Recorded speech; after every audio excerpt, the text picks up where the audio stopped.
Dan kawan-kawan, shalom, selamat pagi dan salam sejahtera buat kita semua. Assalamualaikum warahmatullahi wabarakatuh. Waalaikumsalam warahmatullahi wabarakatuh. Perkenalkan di sini kami dari kelompok 6 ingin membahas tentang kisah perjalanan Islam di Asia Tenggara. Sebelum itu, saya mengucapkan terima kasih kepada Ibu Duta SSMH karena telah berkesempatan hadir pada hari ini sehingga acara presentasi kita dari awal sampai akhir dapat berjalan dengan baik. Kami juga mengucapkan terima kasih kepada kawan-kawan sekalian karena telah menggerakkan tubuhnya untuk datang ke tempat ini dan kita akan berdiskusi tentang kisah perjalanan Islam di Asia Tenggara. Bagaimana sih kisah perjalanan Islam di Asia Tenggara? Tapi sebelum itu juga kawan-kawan, di sini kami perkenalkan diri terlebih dahulu. Saya Samuel William sendiri dengan NIM 23070672 dan kelompok saya. Perkenalkan nama saya Agung Anggara dengan NIM 23070604.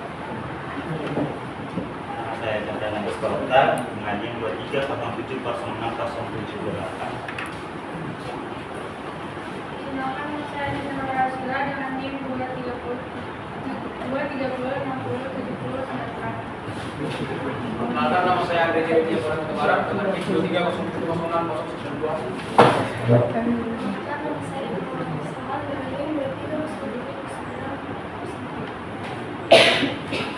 Ya, baiklah, inilah perkenalan singkat dari kami kawan-kawan. Nah, ini ada pepatah mengatakan bahwa ia yang mengerjakan lebih dari apa yang ditugaskan pada suatu saat akan dibayar dengan lebih dari apa yang ditugaskan. Jadi kawan-kawan di sini kita harus berkorban, kan? Karena kita tahu Tuhan itu adil. The way is right, bukan? God is fair. Kan? Jadi jangan takut apapun terjadi. Kalau bisa kita kerjakan. Sini kawan-kawan. Kita akan membahas 5 topik ya. Yang pertama itu kita membahas bagaimana sih kedatangan Islam di Asia Tenggara, lalu bagaimana penyebaran Islam di Asia Tenggara dan teori-teorinya. Yang ketiga ada perkembangan dan pertumbuhan Islam di Asia Tenggara. Lalu kita membahas tentang watak dan karakteristik Islam di Asia Tenggara dan membahas terakhir nanti kita bahas akan dinamika kehidupan Islam di Asia Tenggara dan negara kawasan Asia Tenggara. Nah, oke. Masuknya Islam ke Asia Tenggara melalui suatu proses damai yang berlangsung secara berabad-abad, yaitu melalui jalur perdagangan, perkawinan, dakwah, dan pembaruan masyarakat Muslim Arab dari Persia, India, dan dengan masyarakat pribumi. Sebagai agama, Islam dapat dengan mudah diterima karena Islam mengajarkan toleransi dan persamaan derajat di antara sesama manusia. Berbeda dengan ajaran Hindu yang menekankan perbedaan derajat di antara sesama manusia. Asia Tenggara adalah tempat tinggal bagi penduduk muslim terbesar di dunia.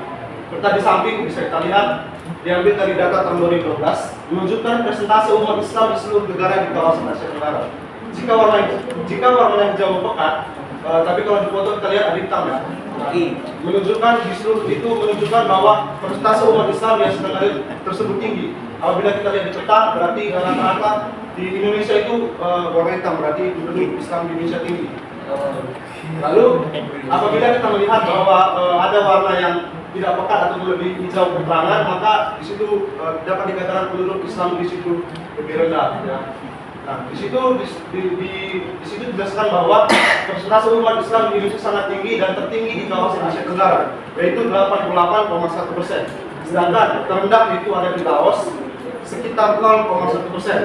Namun, mengapa warna hijau Laos sama dengan Thailand yang berkisar di antara 5,8%, Filipina 5,1%, Myanmar 3,8%, Kamboja 1,8%, dan Vietnam 0,2%, dan Timor Leste 0,1%. Hal itu karena negara-negara tersebut sama-sama memiliki persentase umat Islam di bawah 10%. Nah, lalu bagaimana sih kedatangan Islam di Asia Tenggara? Hal tersebut akan disampaikan oleh teman kami.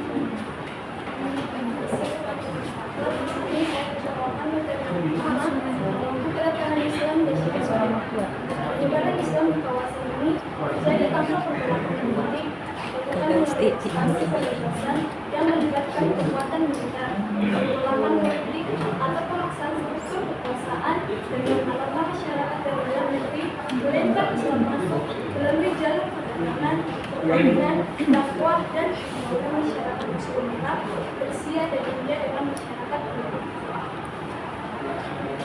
Masuknya Islam ke berbagai wilayah di Asia tidak berbeda, tidak berada dalam jumlah waktu yang besar, melainkan berlangsung secara bertahap dan tidak merata di seluruh dunia. Kondisi wilayah-wilayah di Asia Tenggara pada kondisi sosial yang berbeda-beda. Banyak peneliti mengatakan bahwa Islam telah datang ke Asia Tenggara sejak abad pertama Hijrah atau Hijri Masehi, seperti diyakini oleh Atlau yang mendasarkan pendapat ini pada sumber-sumber Cina yang menyebutkan bahwa menjelang akhir perempatan ketiga abad ke-7 seorang dalam Arab menjadi pemimpin sebuah pemukiman Arab Muslim di pesisir pantai Sumatera. Sebagian orang-orang Arab ini dilaporkan melalui perkawinan dengan wanita lokal, sehingga membentuk sebuah komunitas Muslim yang terdiri dari orang-orang Arab lokal dan penduduk lokal. Menurut Atlau, kota-kota komunis Muslim juga melakukan kegiatan-kegiatan beribadah Islam. Pendapat sama juga ditegaskan oleh J.J. Panduan bahwa koloni-koloni Arab Muslim sudah ada di barat Laut Sumatera, yaitu Badus daerah yang hasil tahun Badus berkembang sejak tahun 1924. Pendapatannya ini didasarkan pada cerita perjalanan para pemuara yang sampai ke wilayah Asia. Catatan Cina juga menyebutkan bahwa di masa dinasti tepatnya pada abad ke-9 dan 10 Masehi, orang-orang Tasik sudah ada di kantor Aceh dan Sumatera. Tasik adalah sebutan untuk orang Arab dan Asia, ketika itu dijelaskan sudah menjadi pusat terjadinya hubungan dagang yang bersifat internasional antara negara-negara di Asia bagian barat dan timur yang disebabkan oleh kegiatan kerajaan Islam di bawah pemerintahan dari Umayyah bagian barat dan kerajaan Cina dan dinasti Tang di Asia bagian timur serta kerajaan Sriwijaya di Asia Tenggara. Menurut Azra Al-Sunaidi, dalam bukunya yang berjudul Jaringan Ulama Timur Tengah dan Pulau Nusantara abad ke-17 dan ke-18 di Asia Tenggara pada awalnya diperkenalkan melalui hubungan dagang dan perdagangan. Para pedagang Muslim Arab ini menyebutkan Islam sembari melakukan perdagangan di wilayah ini. Para pedagang Muslim tersebut juga melakukan perkawinan dengan wanita lokal. Dengan pembentukan keluarga Muslim ini, maka komunitas Muslim terbentuk dan pada gilirannya memainkan andil besar dalam penyebaran Islam.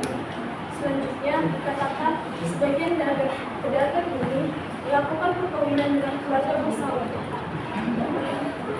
sehingga memungkinkan mereka atau keturunan mereka pada akhirnya mencapai kekuasaan politik dan dapat digunakan untuk penyebaran Islam. Namun Ahajom meyakini bahwa kecil kemungkinan para pedagang ini berhasil memisahkan jumlah penduduk yang besar dari si komunitas. Karena itu, ia berpendapat bahwa adalah para sufi Pulau Barat yang terutama melakukan penyiaran Islam di kawasan ini. Para sufi ini berhasil mengislamkan sejumlah besar penduduk Asia Tenggara sejak abad ke-13 Masehi sebelum pengaruh Islam ternyata terjadi. Hal ini disebabkan karena para sufi tersebut menyampaikan Islam dengan cara yang menarik, antara lain dengan menekankan kesesuaian dan kontinuitas antara budaya dan praktik keagamaan lokal, dan dengan Islam ketimbang melihat perbedaan dan perubahan dalam kepercayaan dan praktik agama.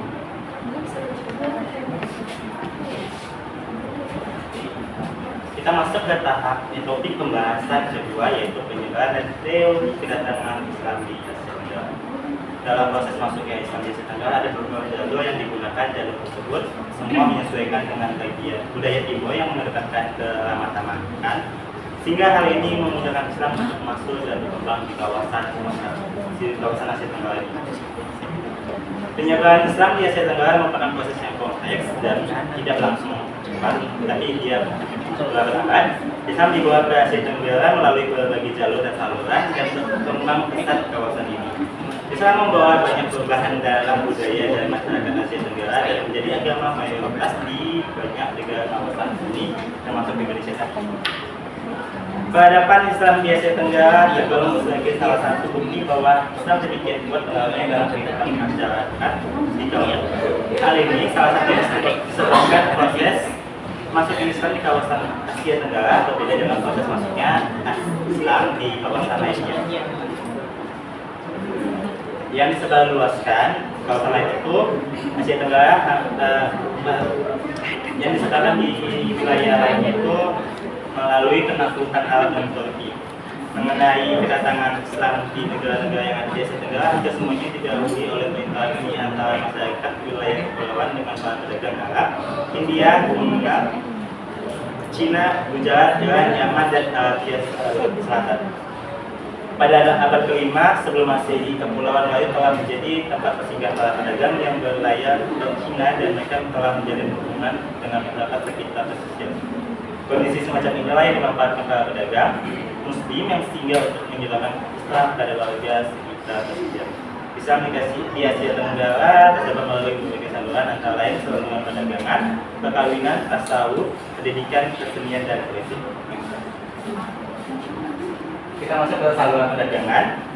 Sejak abad ke-1, kawasan laut Asia Tenggara, khususnya Selat Malaka, telah memiliki kedudukan yang sangat penting dalam kegiatan pelayaran dan perdagangan internasional karena posisinya yang begitu menghubungkan negeri-negeri di Asia Timur, jauh di Asia Tenggara, dan Asia Barat.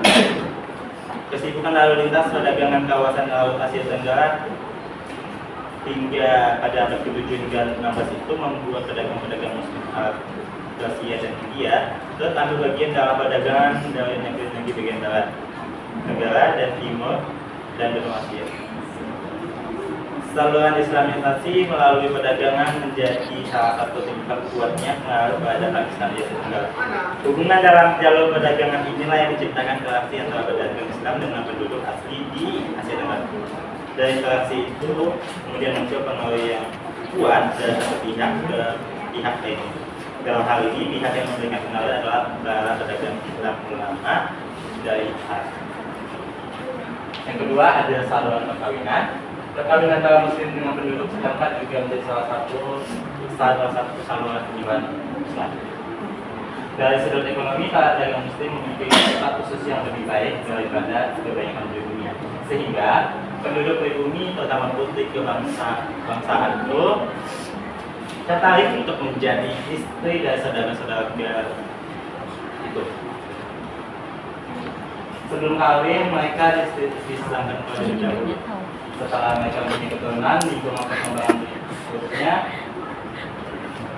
mereka menjadi makin luas dan akhirnya timbul kampung-kampung dan daerah-daerah dan kerajaan Muslim. Ada pula wanita Muslim yang dikawini oleh keturunan bangsawan, tentu saja setelah mereka masuk Islam terlebih dahulu. Jalur perdagangan ini, perkawinan ini jauh lebih menguntungkan dan apabila antara saudara Muslim dengan anak bangsawan atau anak raja dan anak adipati, karena raja dan adipati atau bangsawan itu kemudian turut mempercepat proses Islamisasi. Ada juga saluran tasawuf. Ajaran Islam sampai ke alam Melayu sangat dipengaruhi oleh ajaran tasawuf. Para sejarawan menyatakan bahwa inilah yang menyebabkan Islam menarik kepada mereka di Asia Tenggara, dan boleh dikatakan bahwa tasawuf dengan ajaran dan amalannya menyebabkan berlakunya proses Islamisasi di Asia Tenggara. Pengajar-pengajar tasawuf atau sufi mengajarkan teosofi yang bercampur dengan ajaran yang sudah dikenal lebih luas oleh masyarakat. Mereka mahir dalam soal magis, namun mempunyai kekuatan-kekuatan untuk menyembuhkan. Dengan tasawuf, bentuk Islam yang diajarkan kepada penduduk pribumi mempunyai persamaan dengan akidah mereka yang sebelumnya itu sudah menganut agama Hindu, sehingga agama baru itu mudah dimengerti dan diterima, dan saluran ini banyak masuk di Indonesia. Selanjutnya itu adalah saluran pendidikan. Para ulama dan misionaris mendirikan sekolah-sekolah dan pesantren untuk menyebarkan agama Islam. Melalui pendidikan, baik pesantren maupun pondok yang diselenggarakan oleh guru agama, kiai-kiai dan ulama, calon ulama ini mendapat calon ulama atau guru agama atau dan kiai ini mendapat pendidikan agama. Setelah keluar dari pesantren, mereka pulang ke kampung masing-masing untuk mengajarkan yang mereka dapat dari pesantren atau pondok atau ajaran Islam yang mereka dapatkan. Selanjutnya adalah saluran kesenian. Kesenian lainnya juga dijadikan alat visualisasi seperti sastra yang kaya, berabad, dan sebagainya. Contohnya seni bangunan dan seni ukir. Dari Indonesia sendiri, saluran ilustrasi melalui kesenian yang terkenal adalah pertunjukan wayang. Sunan Kalijaga yang tokoh paling mahir adalah mementaskan wayang. Dia tidak pernah meminta upah untuk pertunjukannya, tetapi meminta untuk mengikutinya mengucapkan kalimat syahadat. Sebagian besar cerita wayang masih dipetik dari cerita Mahabharata dan Ramayana, tetapi dalam cerita itu disisipkan ajaran nama-nama pahlawan Islam. Selanjutnya itu adalah saluran politik. Kebanyakan rakyat masuk Islam setelah rajanya memeluk Islam terlebih dahulu. Pengaruh politik raja sangat membantu tersebarnya Islam di daerah ini. Demi kepentingan politik, kerajaan-kerajaan Islam memerangi kerajaan Islam. Kemenangan kerajaan Islam secara politik daya menarik untuk kerajaan bukan Islam termasuk Islam. Adapun teori yang penyebaran Islam di Asia Tenggara, yaitu teori Gujarat. Teori ini menyatakan bahwa Islam dibawa ke Asia Tenggara oleh pedagang Muslim dari Gujarat, India. Buktinya itu adalah adanya batu nisan Sultan Malik Al-Saleh di Pasai, Aceh, yang memiliki kemiripan dengan batu nisan di Gujarat. Yang kedua itu adalah teori Arab dan Mekah. Teori ini menyatakan bahwa Islam dibawa ke Asia Tenggara oleh pedagang Muslim langsung dari darat. Bukti yang mendukung teori ini adalah adanya komunitas Muslim Arab di pesisir pantai Jawa dan Kalimantan. Bukti yang mendukung teori ini ada juga mazhab Syafi'i yang dominan di Asia Tenggara, yang merupakan mazhab yang berkembang di Makkah. Yang ketiga itu adalah teori Persia. Teori ini menyatakan bahwa Islam dibawa ke Asia Tenggara oleh pedagang Muslim dan Persia. Bukti yang mendukung teori ini adanya komunitas Muslim Persia di Malaka dan penggunaan bahasa Persia dalam naskah kuno di Asia Tenggara. Adapun teori selanjutnya itu adalah teori Cina. Teori ini menyatakan bahwa Islam dibawa ke Asia Tenggara oleh pedagang Muslim dan Cina. Bukti yang mendukung teori ini adalah adanya komunitas Muslim Cina dan Malaka dan penggunaan bahasa Cina dalam naskah kuno di Asia Tenggara. Itu adalah teori. Setelah teman-teman mau belajar atau tidak, itu lagi ada bukan. Selanjutnya ada buatan. Mungkin saya akan menjelaskan materi tentang perkembangan dan pertumbuhan Islam di Asia Tenggara. Perkembangan dan peradaban Islam sangat dipengaruhi oleh struktur kebudayaan yang dianut oleh masyarakat. Kuatnya unsur kebudayaan dan bahasa yang terpatri dalam kehidupan sehari-hari masyarakat mempengaruhi penerimaan dan pelaksanaan kegiatan keagamaan. Perkembangan dan pertumbuhan Islam di Asia Tenggara. Dengan munculnya kekuasaan Kerajaan Malaka, bahwa Islamisasi Asia Tenggara mendapat dorongan baru. Malaka kemudian menguasai beberapa kerajaan yang telah masuk Islam seperti Aru, Badin, dan Lamrid, daerah-daerah baru di Sumatera yang kemudian masuk ke dalam kekuasaan Malaka seperti Kampar, Indragiri, Siak, Jambi, Bengkalis, Riau, dan Lingga juga telah masuk Islam. Di semenanjung Malaya, daerah seperti Pahang, Patani, Kedah Johor, serta daerah lain yang mengakui kekuasaan kerajaan Malaka juga menerima Islam. Dari Malaka, proses Islamisasi masuk ke pesisir utara Pulau Jawa. Di tahun 1478, Kerajaan Majapahit dikalahkan oleh koalisi kerajaan Islam di bawah pimpinan Demak. Para penyebar agama Islam yang berasal dari Demak kemudian mengislamkan Banjarmasin di Kalimantan Selatan.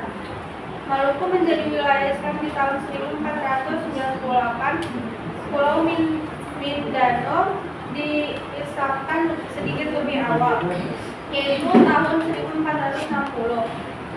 Pada akhir abad ke-15, Brunei telah masuk Islam. Dari Sulu dan Mindanao, Islam menyebar ke wilayah utara Filipina dan berdirilah kerajaan Islam di sana. Bahkan Manila berada di bawah kekuasaan Islam yang kemudian dihancurkan oleh Spanyol tahun 1510. Melihat fenomena di atas tentang masuknya termasuk dan berkembangnya Islam di Asia Tenggara, kemajuan peradaban Islam tampaknya diperlukan. Hal ini merupakan salah satu upaya untuk mengangkat kembali sejarah perkembangan Islam sehingga kembali mampu survive di tengah masyarakat. Dan sebagai langkah awal untuk menemukan kembali semangat ini, tampaknya dapat dilakukan dalam mencoba melihat kejelasan sejumlah karya tertentu di bidang teologi, hukum, sastra, dan sejarah segera bermunculan. Banyak daerah di wilayah ini seperti Pasai, Malaka, dan Aceh juga katanya muncul sebagai pusat pengajaran agama yang menjadi daya tarik para pelajar dari sejumlah penjuru wilayah ini. Sistem pendidikan Islam kemudian segera dirancang. Dalam banyak batas, masjid atau surau menjadi lembaga pusat pengajaran. Namun beberapa lembaga seperti pesantren di Jawa dan pondok di Semenanjung Malaya segera berdiri.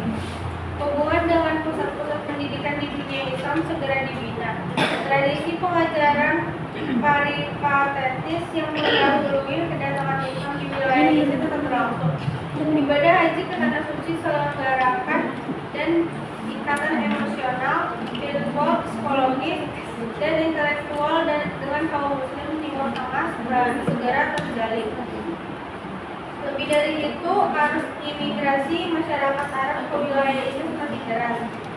Di bawah bimbingan para ulama Arab dan hukuman negara, wilayah ini menghadirkan ulama-ulama pribumi yang segera mengambil kepemimpinan Islam di wilayah ini. Semua perkembangan ini bisa dikatakan karena Islam kemudian melahirkan pandangan hidup kaum muslim yang unik di wilayah ini, sambil tetap memberi penekanan pada keunggulan Islam.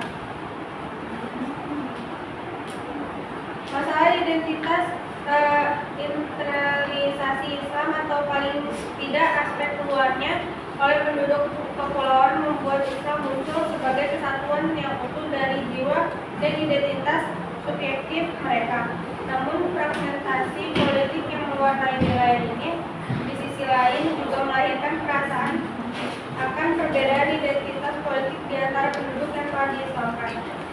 Islam adalah fenomena istana kerajaan menjadi pusat pengembangan intelektual Islam atas perlindungan resmi penguasa, yang kemudian memunculkan tokoh-tokoh ulama intelektual yang mempunyai jaringan keilmuan yang luas, baik di dalam maupun di luar negeri, sehingga dapat menunjang dan memberikan momentum yang terus-menerus bagi pengembangan Islam. Selain itu, kota sebagai pusat ekonomi mempunyai kemampuan untuk mendukung kegiatan yang berkaitan dengan pengembangan Islam secara politik. Lebih-lebih lagi, secara finansial yang memungkinkan terselenggaranya pembangunan masjid dan pusat-pusat pengajaran Islam, kegiatan-kegiatan yang Islam yang dapat menimbulkan kemampuan seperti melakukan perjalanan, naik haji, dan lain sebagainya. Selanjutnya akan dibawakan. Selanjutnya adalah watak dan karakteristik Islam di Asia Tenggara. Islam Asia Tenggara memiliki watak dan karakteristik yang khas, yang berbeda dengan watak Islam di kawasan lain, khususnya di Timur Tengah yang merupakan jantung dunia muslim. Hal ini disebabkan oleh adanya adaptasi dari proses kondisi lokal sehingga membentuk dinamika Islam Asia Tenggara yang khas, yang membedakannya dengan Islam di Timur Tengah, Afrika, dan wilayah lainnya.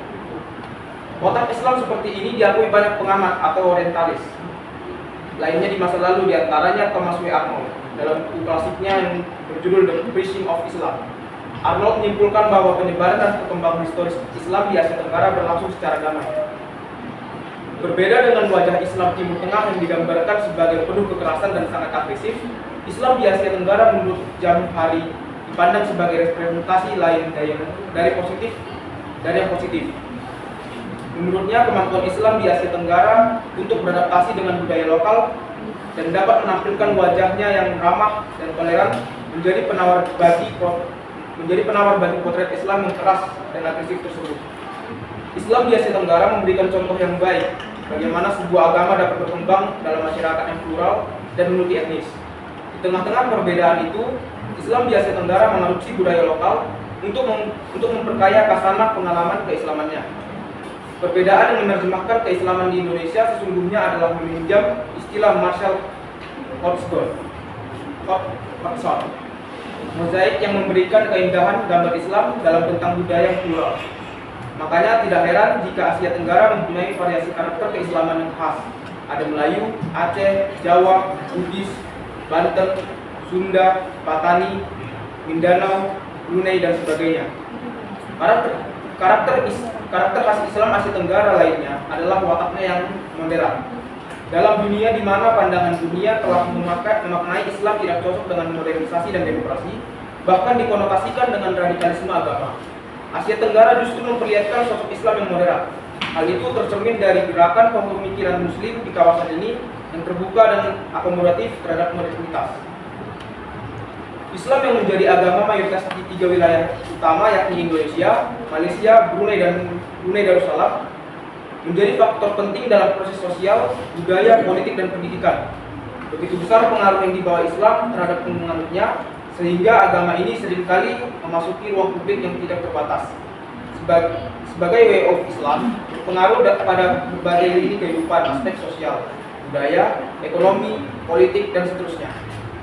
Islam berpengaruh dalam kehidupan politik, berbangsa, dan bernegara, begitu pula dalam perilaku keseharian, sesuai dengan kondisi dan watak masyarakat Melayu yang mendiami kawasan ini.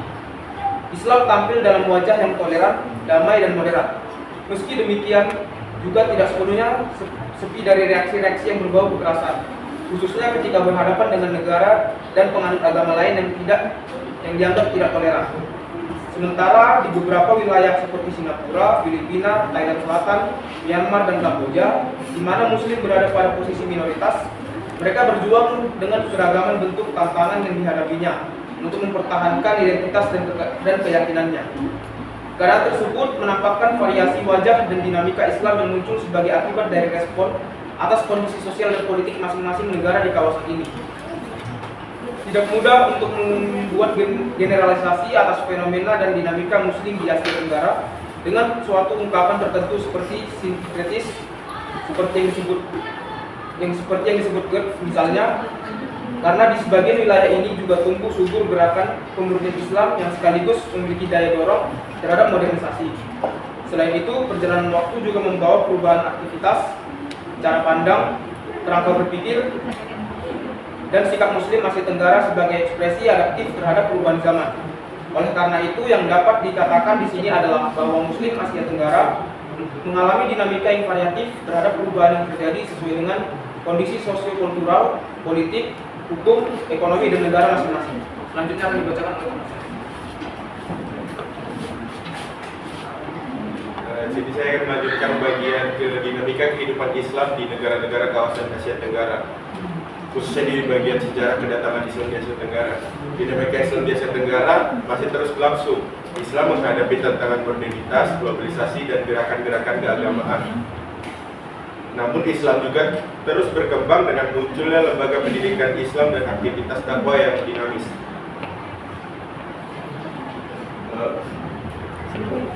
Skip. Untuk Indonesia nanti akan dibahas kelompok selanjutnya. Saya akan lanjut ke sejarah Islam di Malaysia.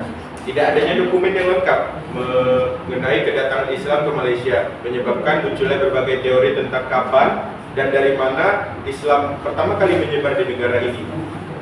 Asmi Al-Jumaidi berkata misalnya, berpendapat bahwa Islam datang pertama kali ke Malaysia sejak abad ke-7 Masehi.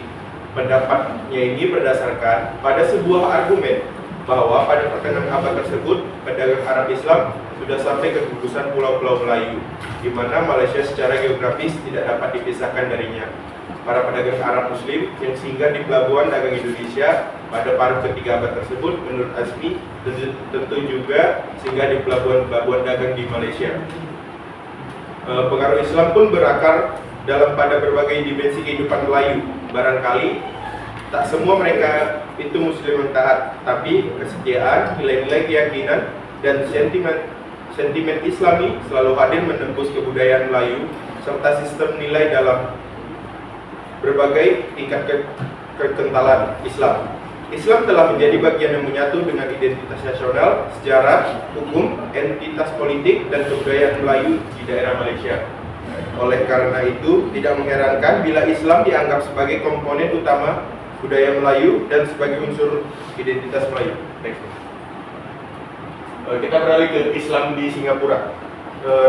Republik Singapura adalah sebuah negara kota di Asia Tenggara yang terletak di penghujung Semenanjung Malaya, berbatasan dengan Johor, Malaysia, dan Kepulauan Riau di Indonesia. Penduduknya terdiri dari berbagai ras dan penganut berbagai macam agama.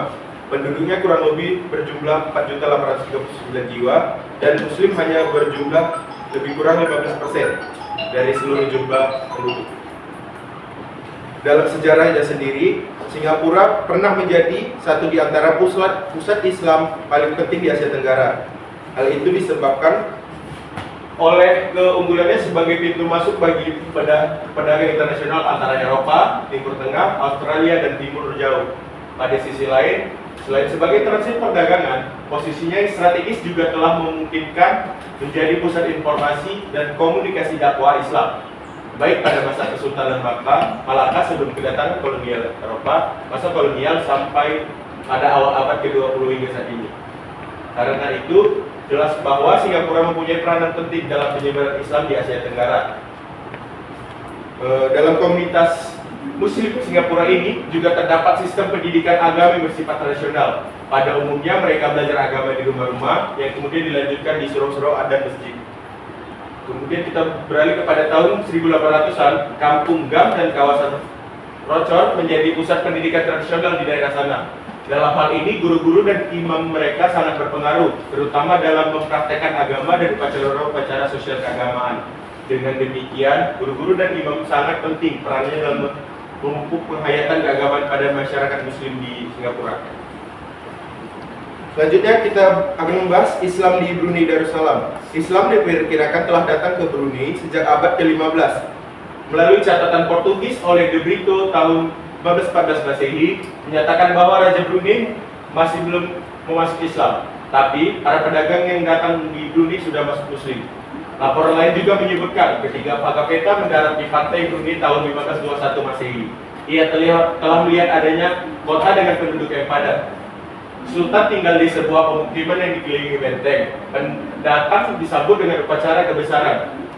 Walaupun memberikan dukungan kepada Muslim, tetapi pada saat itu raja yang memimpin di Brunei yaitu Raja Aum al-Batatar baru memeluk Islam pada masa kemudian dan diberi gelar Sultan Muhammad Shah tahun 1393 sampai 1402. Dan Brunei mencapai masa kejayaannya pada masa pemerintahan Sultan kelima yang bernama Nakoda Ragam yang bergelar Sultan Bolkiah yang memimpin pada periodisasi 1485 sampai 1584. Ia berhasil menaklukkan seluruh Borneo sampai bagian utara Luzon hingga kepulauan Filipina.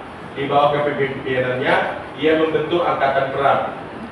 Sultan Bolkiah selanjutnya digantikan putranya yang bernama Sultan Abdul Qahar dengan periode kepemimpinan 1524 sampai 1530. Dia adalah seorang yang soleh dan disinyalir memiliki kekuatan supranatural ya, atau keramat. Kemudian pada tahun 1521, Ferdinand Magellan dan Antonio Pigafetta menemui sultan tersebut, di mana saat itu masih menjabat sebagai pemangku sultan. Pada masanya, banyak ulama yang datang ke Brunei untuk menyebarkan ajaran Islam.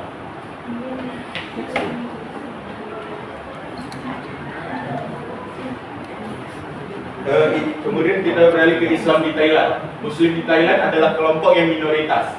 Di negara ini Muslim hanya berjumlah kurang lebih 3.930 atau sekitar 5,7% dari seluruh jumlah penduduk yang ada di Thailand. Sementara mayoritas penduduknya menganut agama Buddha yaitu sekitar 80%. Minoritas Muslim yang hidup di Thailand menghadapi masalah yang sama dengan Moro di Filipina nantinya. Problem yang dihadapi kaum Muslim Thailand adalah problem kelompok minoritas yang harus berdampingan secara damai dengan non-Muslim dalam negara yang sama. Mereka berada dalam dilema bagaimana melakukan rekonsiliasi antara keyakinan Islam fundamental mereka dengan perlunya menjadi warga negara yang baik atau full citizenship di negara-negara yang didominasi oleh non-Muslim. Andaikan mereka dapat memilih, mereka nampaknya akan lebih memilih menyatu dengan negara Malaysia karena mereka berbatasan dengan daerah Malaysia yang berbangsa Melayu atau misalkan diri menjadi negara sendiri. Karena itu, kebijakan integrasi dan asimilasi pemerintah mendapat respon yang keras dari minoritas Muslim di negara Thailand sendiri. Itu dapat telah melahirkan konflik bersenjata antara kelompok minoritas dan pemerintah. Beralih ke Filipina. Filipina adalah sebuah negara kepulauan yang terletak di barat Samudra Pasifik. Penduduknya berjumlah sekitar 90 juta jiwa kurang lebih. Muslim juga merupakan kelompok minoritas di negara ini, yang jumlahnya hanya kira-kira 4.654 jiwa atau 5,1% dari seluruh jumlah penduduk Filipina. Minoritas Muslim di Filipina menghadapi masalah yang sama dengan minoritas Muslim Thailand. Problem yang dihadapi juga sama. Minoritas Muslim Filipina atau lebih dikenal dengan Muslim Moro atau bangsa Moro adalah komunitas Muslim yang mendiami Kepulauan Sulu dan Mindanao beserta pusat di Filipina bagian selatan. Dua basis wilayah Muslim ini berdiri di antara tahun 1450 dan 1515. Peningkatan penduduk bukan Islam di Kota Batu dan bagian-bagian Lanao menyebabkan banyak orang Islam berkesimpulan bahwa ada rencana jahat pemerintah yang disengaja untuk membubarkan orang Islam atau memastikan bahwa mereka tetap merupakan minoritas dalam wilayah mereka sendiri. Selanjutnya kembali ke moderator. Ya, baik, tadi apabila saudara Agung membawa kita ke Filipina, maka saya akan mengajak kalian lagi kembali untuk ke Islam di Myanmar. Myanmar secara geografis terletak di ekor anak benua India, di sebelah barat berbatasan dengan Laut Andaman, sebelah utara berbatasan dengan India, sebelah timur dengan Cina, selatan dengan Thailand. Myanmar merupakan negara mayoritas Buddha. Populasi Muslim terbesar adalah etnis Rohingya, sekitar 3,5 juta orang. Penduduk Muslim sebagian besar tinggal di Rakhine atau dulu yang disebut dengan Rakhine, yang berbatasan dengan Bangladesh. Populasi Muslim yang ada di Myanmar saat ini terdiri dari keturunan Arab, Persia, Turki, Moor, Pakistan, dan Melayu. Selain itu, beberapa warga Myanmar juga menganut agama Islam seperti dari etnis Rohingya dan San. Myanmar atau dulu disebut dengan Burma pada awalnya terbagi menjadi beberapa kerajaan. Hal ini menimbulkan beberapa versi mengenai kedatangan Islam, khususnya di dua daerah bagian utara Burma, yakni Pagan atau Bagan dan Arakan. Di Arakan, sejak dahulu telah banyak dipadati oleh para pedagang Arab. Tempat ini terkenal dengan kalangan para pelaut Arab, Moor, Turki, Mongols, Asia Tengah, dan Tengah. Mereka datang sebagai pedagang, prajurit, dan ulama. Mereka menggunakan jalur darat dan laut. Dan tersebut banyak yang tinggal di Arakan dan berasimilasi dengan penduduk setempat Muslim Arab, pertama kali pada abad ke-7 melalui jalur perdagangan. Lalu Muslim yang tiba di Pagan umumnya adalah pedagang yang kemudian menetap dan menikah dengan wanita lokal. Di antara mereka bekerja sebagai penjelajah, pelaut, saudagar, dan tentara. Bahkan ada juga yang mendapat posisi terhormat sebagai penasihat raja, pegawai kerajaan, penguasa pelabuhan, kepala daerah, dan sebagainya. Keterangan tentang berlabuhnya orang Muslim di Burma tercatat dalam kronik Burma yang telah merekam kehadiran Muslim di pada era kerajaan pertama Burma pada tahun 1044 Masehi. Perlu untuk diketahui kawan-kawan karena ini juga benar tentang etnis Rohingya. Etnis Rohingya adalah penduduk asli negara bagian Arakan. Arakan sendiri merupakan sebuah negara bagian yang terletak di barat Myanmar dan berbatasan dengan laut dengan India di utara, negara bagian Cina di timur, dan Bangladesh di bagian barat laut.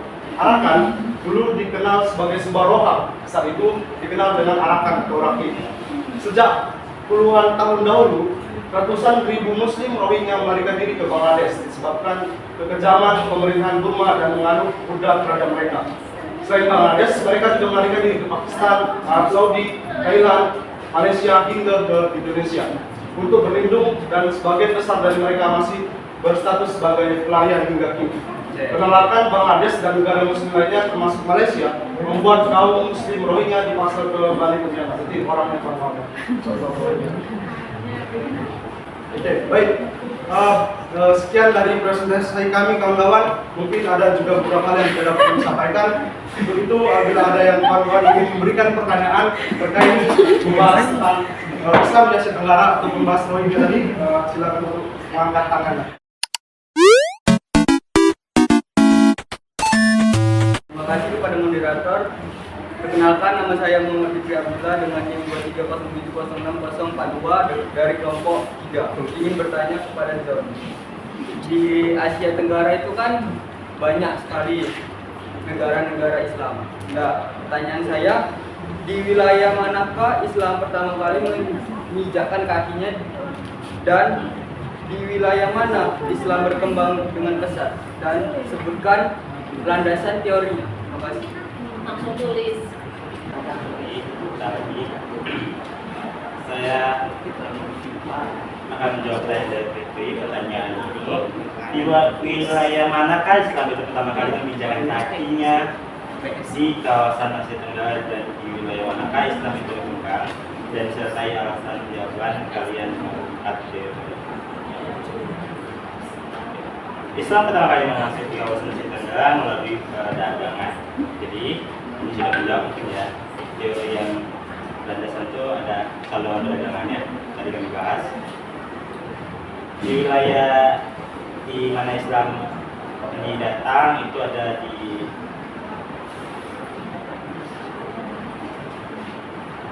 wilayah Malaka ya. Pertama kali datang itu melalui perdagangan di Malaka yang dan ini juga ada bukti dari teori Garcia yang mana ada buktinya adanya komunitas Garcia ini di Malaka. Lalu Islam itu berkembang pesat di wilayah negara mana? Wilayah di kawasan negara Indonesia. Karena tadi kami sudah memberikan dari serta yang kami sajikan tadi bahwa Indonesia mayoritas agama Islam sebesar persenannya itu 88,1%. Baru teori juga sudah. Perkenalkan, saya Sania Berginting dengan NIM 230706008 dari kelompok 2.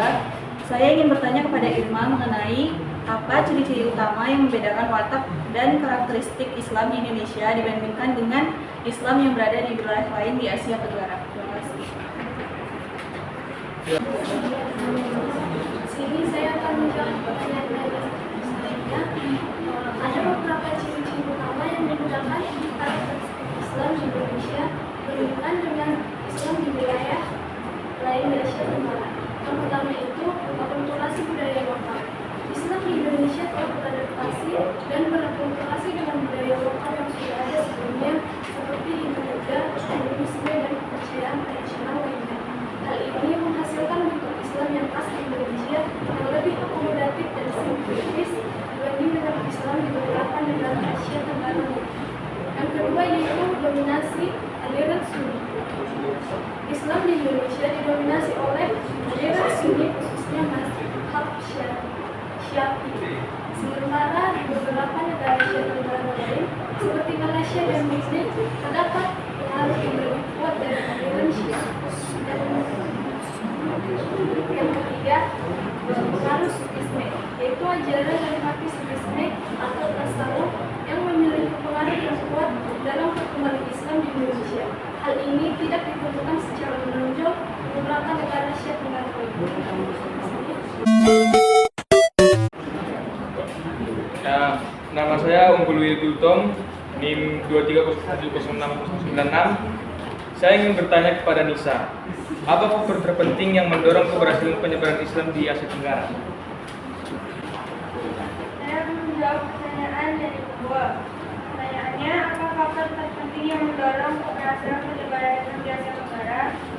Jawabannya, penyebaran Islam di Asia Tenggara tidak memiliki satu faktor tunggal yang paling penting, melainkan kombinasi dari beberapa faktor yang saling terkait, yaitu perdagangan, kesultanan Islam, sufi, toleransi Islam, keinginan penduduk lokal untuk mencari agama baru yang lebih egalitar dan adil, pengaruh pernikahan bangsawan dengan pedagang Muslim, peran pendidikan di pesantren dalam menyebarkan ilmu pengetahuan dan agama Islam. Saya terima.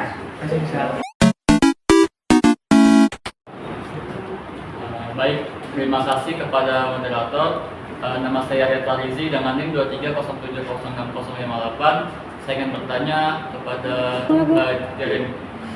Pertanyaan saya, dari sekian banyaknya negara di Asia Tenggara, kenapa Indonesia lah yang jumlah Islamnya masih bertahan dalam jumlah besar, Dan apakah ada perbedaan yang mencolok dalam aspek kebudayaan Islam di Indonesia dengan Islam di negara Asia Tenggara lainnya? Terima kasih. Tentang bagaimana itu negara Asia Tenggara, kenapa Indonesia Islamnya masih bertahan dalam jumlah besar, dan apa faktor yang menyebabkan hal tersebut, dan apakah ada perbedaan yang mencolok dalam aspek budaya Islam di Indonesia dan Asia dan negara di Asia Tenggara lainnya? Jawaban saya itu Indonesia masih memiliki banyak populasi Muslim yang besar karena sejumlah faktor. Pertama, sejarah pandang Islam di Indonesia telah menyebabkan agama ini merasa kuat dalam budaya dan masyarakatnya. Selain itu, pluralisme agama yang diakui dan dihormati secara resmi juga memungkinkan Islam untuk berkembang dengan bebas. Terakhir, faktor sosioekonomi dan geopolitik juga memainkan peran dengan Islam seringkali menjadi bagian integral dari identitas nasional Indonesia. Perbedaan budaya Islam antara Indonesia dengan negara-negara Asia Tenggara lainnya cukup mencolok.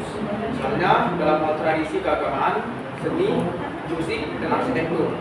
Setiap negara memiliki ciri khasnya sendiri yang tercermin dalam praktek keagamaan mereka. Selain itu, faktor demografis, sejarah, dan politik juga memengaruhi bagaimana Islam dipraktikkan dan diinterpretasikan di setiap negara. Maka dapat diterima. Bismillahirrahmanirrahim. Perkenalkan, nama saya Hana Humainah dengan NIM 230706070. Saya tertarik dengan pembahasan etnis Rohingya. Sejak puluhan tahun yang lalu, sejak puluhan tahun yang dahulu, ratusan ribu Muslim Rohingya melarikan diri ke Bangladesh disebabkan kekejaman pemerintahan Burma dan penganut Buddha terhadap mereka. Pertanyaan saya, coba jelaskan sedikit tentang kekejaman apa yang dilakukan oleh pemerintahan Burma dan penganut Buddha terhadap etnis Muslim Rohingya. Dan menurut kelompok Anda, bagaimana seharusnya dunia menyikapi hal tersebut? Terima kasih. Saya akan menjawab pertanyaan dari Hana. Saya ulangi soalnya itu, coba jelaskan sedikit tentang kekejaman apa yang dilakukan oleh pemerintah Burma dan penganut Buddha terhadap etnis Muslim Rohingya, dan menurut kelompok Anda bagaimana seharusnya dunia menyikapi hal tersebut. Etnis Rohingya di Myanmar memang telah lama mengalami diskriminasi dan kekerasan dari pemerintah dan mayoritas Buddha di Myanmar.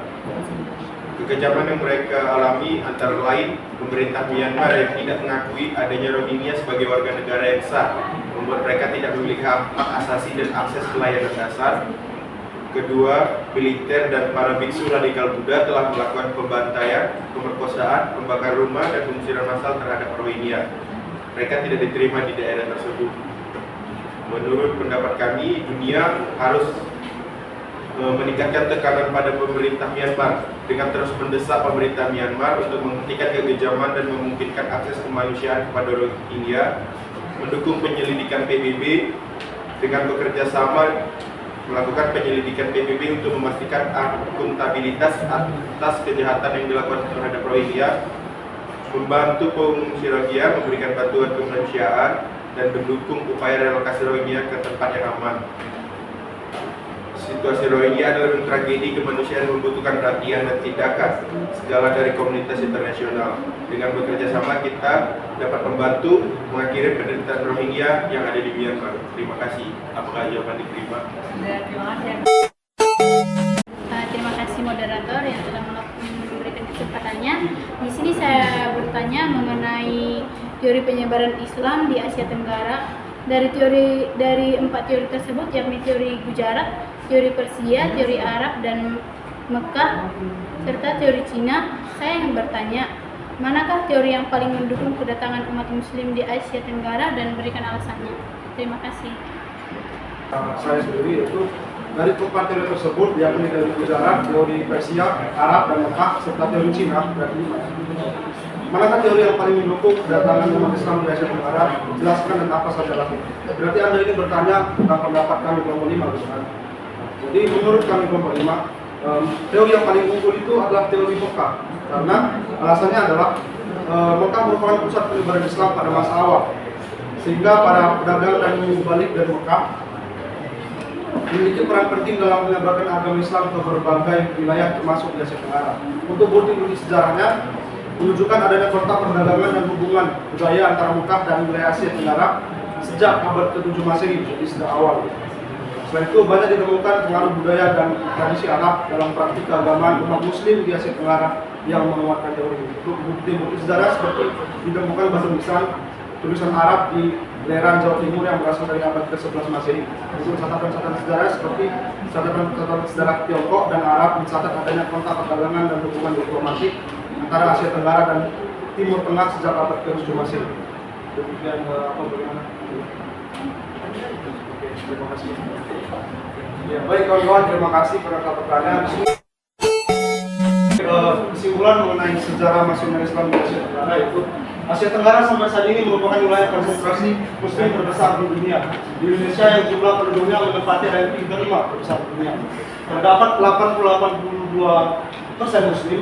Selain itu Malaysia terdapat 60,4% Muslim, 67% di negara Brunei, 15% di Singapura, 5,1% di Filipina, 5,7% di Thailand, 3,8% di Myanmar dan lain-lainnya. Agama Islam dalam budaya Melayu di Asia Tenggara mempunyai peralihan yang terkait padu, tidak hanya pada periode paling awal kedatangan dan masa berdirinya Kesultanan Islam, tetapi keduanya juga saling menyatu dan berkait hingga saat ini. Hal ini bukan saja karena sebagian besar penganut Islam di kawasan ini terdiri dari etnis Melayu, tetapi karena agama Islam yang mempunyai dasar filosofis dan rasional yang kuat telah berpengaruh dalam berbagai aspek kehidupan Melayu. Sesuai dengan karakteristiknya yaitu the way of life. Islam bagi orang Melayu bukan hanya sebatas keyakinan, tetapi telah menyatu dengan identitas sosial budaya, mempengaruhi aspek pendidikan, ekonomi, politik, hukum, dan seterusnya.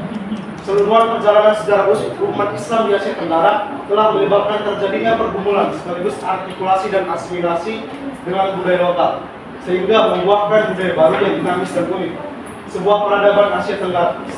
Dengan diterimanya Islam secara damai, maka sering pula dengan perkembangan peradaban Islam di berbagai aspeknya. Karenanya, Asia Tenggara merupakan medan pergumulan, sekaligus artikulasi dan asimilasi budaya lokal, maupun antar sesama budaya internasional. Oleh karena itu, di Asia Tenggara lah hidup dan berkembang sebagai sistem keagamaan. Baik, ini saja presentasi dari kami kawan-kawan.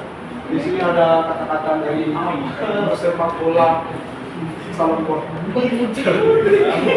Jam manusia selalu tepat waktu, jam Tuhan selalu tepat waktu. Karya Mikhail Mukti.